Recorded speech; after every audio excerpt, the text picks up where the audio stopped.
Hello, Patricio. How are you doing today? Very good, my friend. How about you?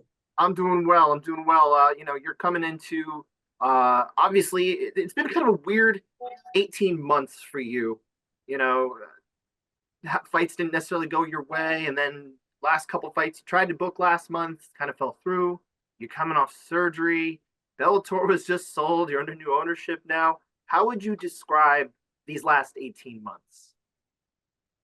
Ah, é, muita coisa aconteceu. This last month, Bellator being bought by PFL, a lot of things changed, but we have some new blood in the divisions as well. I always said we had to have fighters from every promotion fighting each other so we can know who's really the best. So Bellator was a very significant part of my life, and it was very meaningful to me. We have a new Bellator now, so we don't know how things are going to be in the future, but I hope the changes come for the better. Uh, During this time, I had those two losses. One was at bantamweight, and the other was at lightweight. On very short notice, I wasn't even training for that. But the injury that I had on my neck was much more serious than what we imagined, and it took a very big toll on my body, and was one of the main aspects for me to be hurt in the Sergio fight and knocked out in the Chihiro fight. And I had the surgery. It were several months of recovery. It took me a long time to be close to 100%. I don't think I'll ever be 100% again, because once you make those surgeries, there are some minor setbacks. But I feel ready to compete with the best in my weight class and to continue defending my title. Unfortunately, I wasn't able to fight on the champs vs champs card. Pinheiro got hurt, and we had all that issue with Gabriel, which is completely understandable given the circumstances of his life in that moment. That's really a fight I wasn't very happy to do. And now I'm gonna fight Jeremy Kennedy. He's a guy that plays by the books. He wins fights. He does what the judges want to see. It doesn't care if it's ugly or not. He's a good opponent. He's a good test, and I'm looking forward to getting there in Belfast and defending my title once again. Right. Of course, you alluded to the situation with Gabriel Braga. I know you trained with his father a long time. Uh, you guys were friends, and unfortunately, we know what happened in his unfortunate, tragic killing in January. Given the whole situation, the closeness with the family, the fact that the family was going through that tragedy, is a part of you kind of glad that that fight didn't happen? Para ser honesto, quando eu subi na Yeah, balança, to be very honest with you, when I got into the scale and I saw he wasn't at the waiting room, and then everyone else said that he wouldn't be fighting, I felt a bit of relief, because that's not a fight I was uh, wanting to do. I don't want to have that fight if I don't have to. So it was actually a relief for me that we didn't fight, especially under these circumstances. What did Diego Braga mean to you? um parceiro de treino, um cara, muito gente boa. He was a great guy, a great friend, a great father, a very good example for everyone. He's a guy that had open doors everywhere. He was always welcome anywhere he went to. He always shined where he was. And it was great to train with him all those years. And the sport of MMA, everyone loses a lot with him being away. Of course, of course. Now switching gears, going back to the Bellator sale to PFL.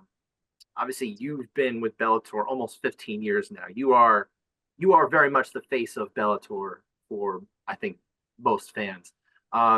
You were there when it changed hands from Bjorn Rebney over to Scott Coker. So you've seen leadership change before. How has this transition been? Nunca é. Yeah, there are always some changes when the leadership is different, and now we still have Bellator operating, but in a much smaller scale. Like there is only 8 fights this year, 8 events this year, and we don't know if it's gonna stick around for 1 year or two, or how it's going to be. We just hear rumors that could be it. And I was still assessing the situation, trying to understand how it all is going to be. Of course, we wanted Bellator to be as strong as ever, and with the merge with PFL, perhaps it will get there. But I still don't have an opinion of what to exactly say or feel about the promotion, because everything is very new. So we still have to fight for them a little while to understand how things will move on. Sure, sure. Now, of course, Jeremy Kennedy came over with you in the purchase. He was from Bellator. He's already fought for UFC and for PFL previously, so he's got experience in basically all the promotions. But were you kind of expecting that he would be the next guy you would face for your first title defense in the new regime anyway, or was he a little bit of a surprise because this fight was put together maybe a little bit later in the game, right? Eu já sabia que seria entre ele e. Yeah, I knew it would be between him and Pico because of the rankings, and due to the circumstances of my fight get canceled, Bellator put me on this card. He was already on it and made that fight. So I knew, and Pico fought on the champs versus champs card, so he couldn't have a turnaround that fast.